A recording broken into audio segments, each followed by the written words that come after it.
Est-ce de la philosophie? Ou tout bêtement un art de vivre, même s'il faudra en mourir? Hésitation, fluctuation, aspiration ou utopie?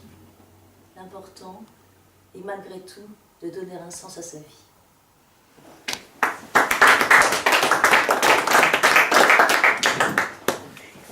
Je vais passer à La caresse de l'âme, qui a été publiée en 2002.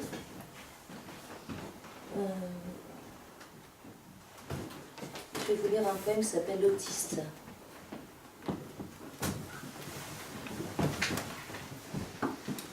Sur la scène du paraître, il ne paraissait pas. Il n'aurait pu jouer sa vie en contrebas. Au théâtre du concret, nul mot n'émanait. Il était comme muet, un air désuet. Son monde était inscrit dans une toute autre ère, des bribes non finies, des rimes solitaires. L'indicible, il n'osait décrire ni prononcer.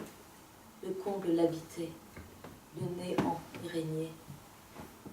Il se heurtait lui-même à sa propre logique, guidant sa préhension en actes symboliques dont lui seul connaissait le secret.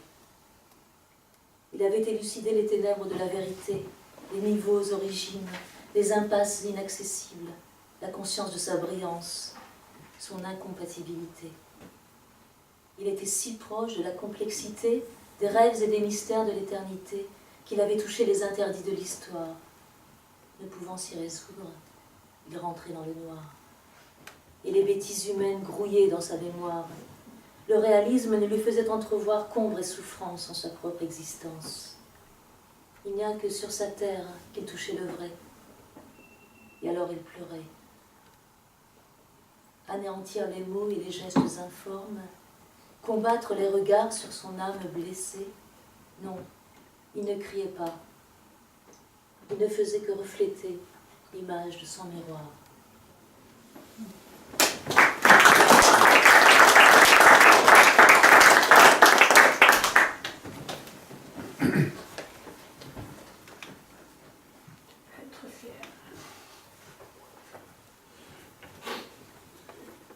Caresse flottante.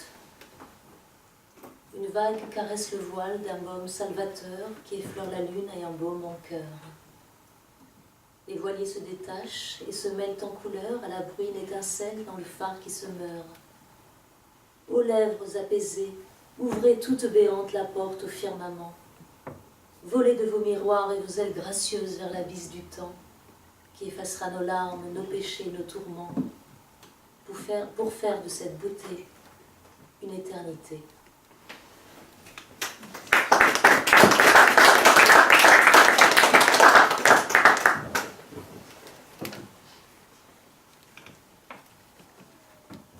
Le rêve d'Ève et d'Adam. J'ai vécu un rêve, un vieux rêve d'antan.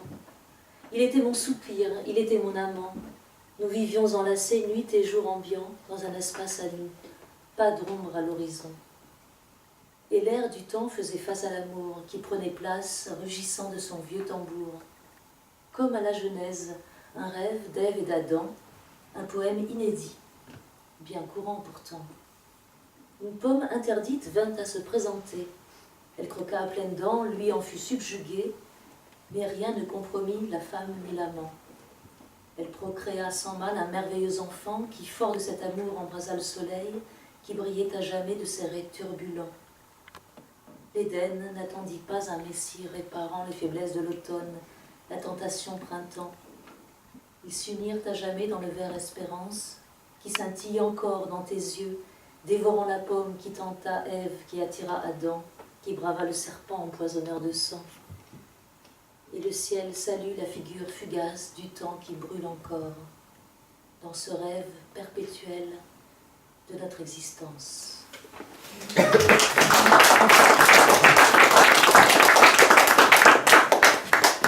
passe au parfum de la mandragore.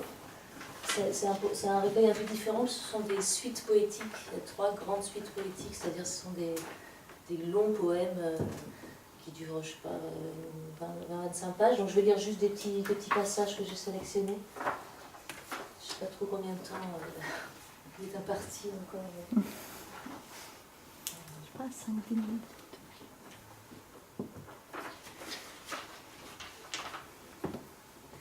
se fait tard. Ce sont ces heures sans temps où tout s'efface, pour ne laisser que traces de lointain. L'arc saigne et dénonce la blessure des profondeurs des nuits. Pas d'oreille dans le silence du soir. Tes mots, comme des carillons d'eau douce, sonnent à moi, languissants. Une puissance m'attache aux astres, me retient, m'élance dans une aurore confuse, et je tremble de l'éphémère. Dans l'arbre du rêve et des souvenirs, j'étais la muse l'égérie, annonciatrice des jours enchantés. Et tu me disais ces mots insensés. Tu voulais ériger une maison pour moi, un océan de soie, m'enlever la tristesse éternelle. L'amour, ignorance du chemin étendu. L'amour, démolition du langage. L'amour, utopie.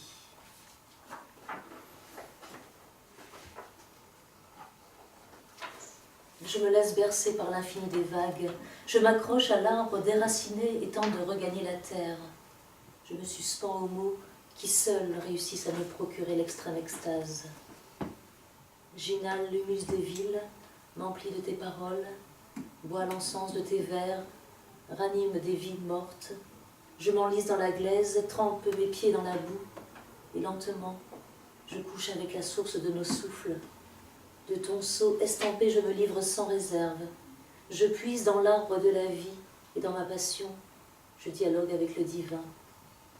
Je tente de vérifier que tout sera là demain, m'assurer que l'herbe est encore folle et ne retournera pas aux racines de l'oubli. L'oubli, qu'on déracine parfois sans le vouloir, et qui vous arrache le cœur, semblable à une folie dont on ne revient pas.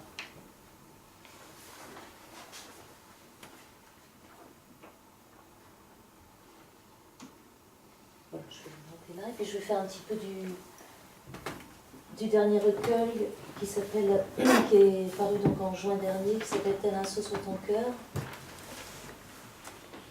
Sous-titre Cantique à l'être aimé, puisque l'amour est effectivement un thème très porteur pour les poètes.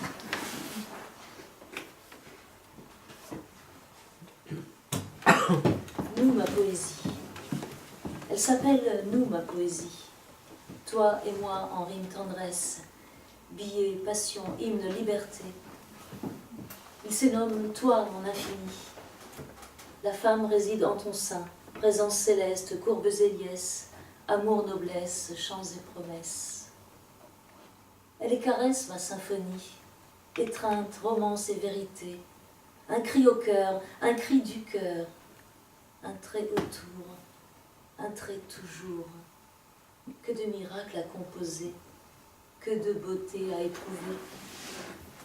Elle est soleil, ma source de vie, intarissable en inédit, maximes anciennes, adages en cours, magie des mots, ma poésie.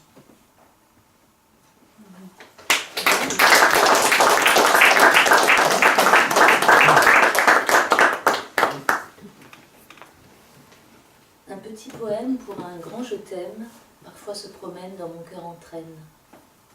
Il prend des sentiers un peu décalés. Il rêve de beauté, de rose, de gaieté. Il pense à la mer. Loin, l'eau est si claire. Une vague sur la terre vogue dans les airs. Dans le dôme si bleu, il oublie le jeu des hommes et des cieux. Soudain, il est deux. Deux pour recréer. Deux pour célébrer. Deux pour s'élever. Deux pour s'aimer. Le sens retrouvé, les sens éveillés, l'essence recouvrée, il peut désormais aux rimes s'adonner et aux hommes chanter son ode de paix. Douce félicité. Dans la jeunesse d'un monde que le cantique sonde, un verbe parcourt les ondes, une balade profonde, que le petit poème en O, en E, en M, comme une flamme ancienne que les lendemains sèment, dans le futur entraîne et le soleil emmène, dans le grand je t'aime d'un merveilleux poème.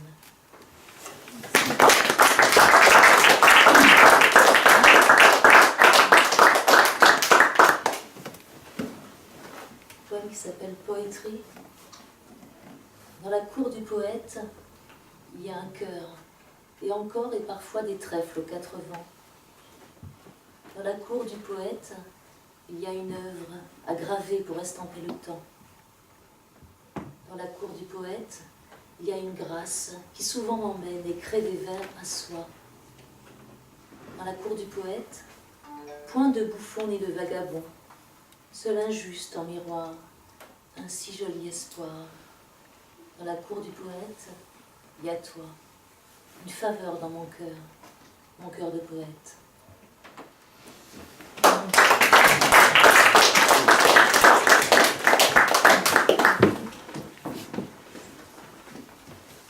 Vacances.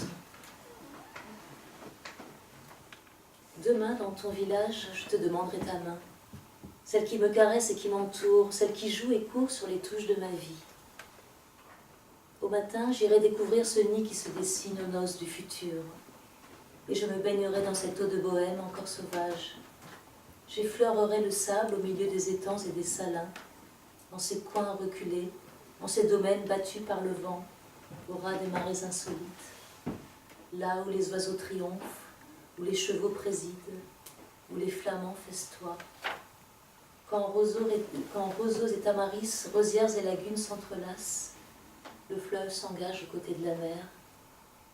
Au bord de la terre, une parade nuptiale somptueuse se dessine, et le ciel s'incline en forme de rose.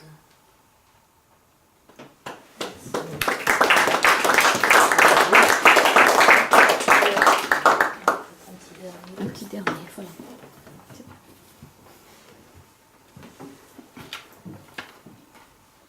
Des fleurs dans le regard.